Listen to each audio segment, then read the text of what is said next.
इस वीडियो में हम डिस्कस करेंगे two important points about alkanes. Firstly why alkanes are known as paraffins and secondly why alkanes are highly unreactive. चलिए जानते हैं।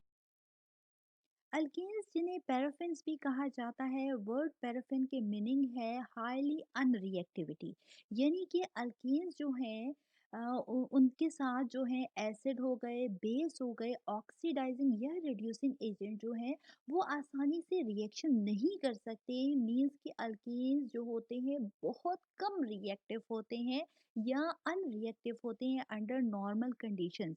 यही वजह है कि इनको पैराफिन्स कहा जाता है।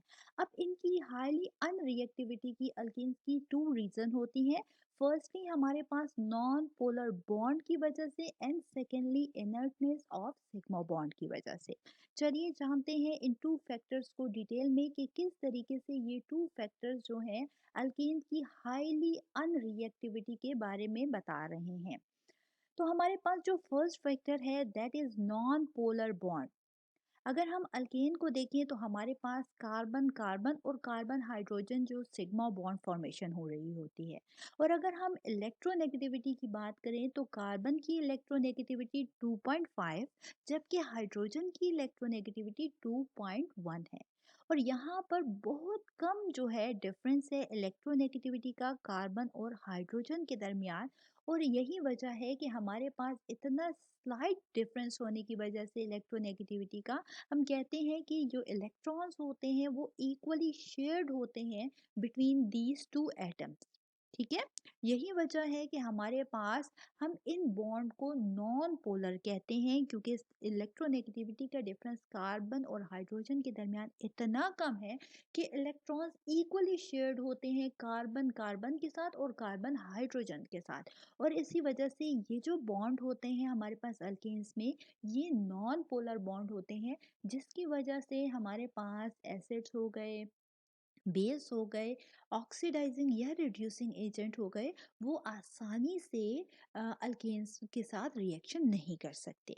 सेकेंड रीज़न अगर हम देखें कि हमारे पास अल्केन्स क्यों हाईली अनरिएक्टिव हैं, वो है हमारे पास inertness of sigma bond. So what is the meaning of the inertness? Inertness means unreactivity। ठीक है, means reaction में participate ना करने का या unreactive होने को हम inertness कहते हैं। ठीक है। अब सिग्मा बॉन्ड क्या होते हैं? सिग्मा बॉन्ड वो बॉन्ड होते हैं जो कि हेड ऑन ओवरलैपिंग से जिनकी फॉर्मेशन होती है, उन बॉन्ड को हम सिग्मा बॉन्ड कहते हैं। अब यहाँ पर अगर हम देखें अल्केन में तो कार्बन का कार्बन के साथ और कार्बन का हाइड्रोजन के साथ जो बॉन्ड फॉर्मेशन होती है, ये तमाम की तमाम बॉन्ड जो होती हैं इनमें हेड ऑन ओवरलैपिंग होती है एटॉमिक ऑर्बिटल्स की। यही वजह है कि इनको हम सिग्मा बॉन्ड कहते हैं। अब ये जो सिग्मा बॉन्ड होते हैं इनमें इलेक्ट्रॉन डेंसिटी जो प्रेजेंट होती है between the nuclei of two atoms होती है। यही वजह है कि हम कहते हैं कि सिग्मा बॉन्ड जो होते हैं काफ़ी स्ट्रॉन्ग बॉन्ड होते हैं, क्योंकि यहाँ पर जो इलेक्ट्रॉन डेंसिटी होती है वो between the nuclei of two होती है। और इसी वजह से सिग्मा बॉन्ड को ब्रेक करना काफ़ी मुश्किल होता है, यानी कि बहुत ज़्यादा एनर्जी रिक्वायर्ड होती है इस बॉन्ड को ब्रेक करने के लिए। यही वजह है कि अगर हम बात करें इलेक्ट्रोफाइल की या न्यूक्लियोफाइल की तो वो इजीली यहाँ पर अटैक नहीं कर सकते क्योंकि बॉन्ड ब्रेक करना काफ़ी मुश्किल होता है। तो ये टू रीजंस हैं जिसकी वजह से हमारे पास अल्केन्स जो होते हैं हाईली अनरिएक्टिव होते हैं।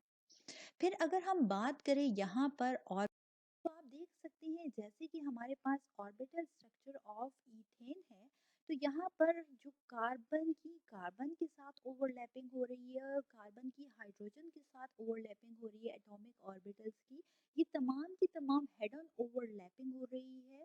और हम जानते हैं कि जो तमाम हेड ऑन ओवरलैपिंग से बॉन्ड बनते हैं ये सिग्मा बॉन्ड होते हैं।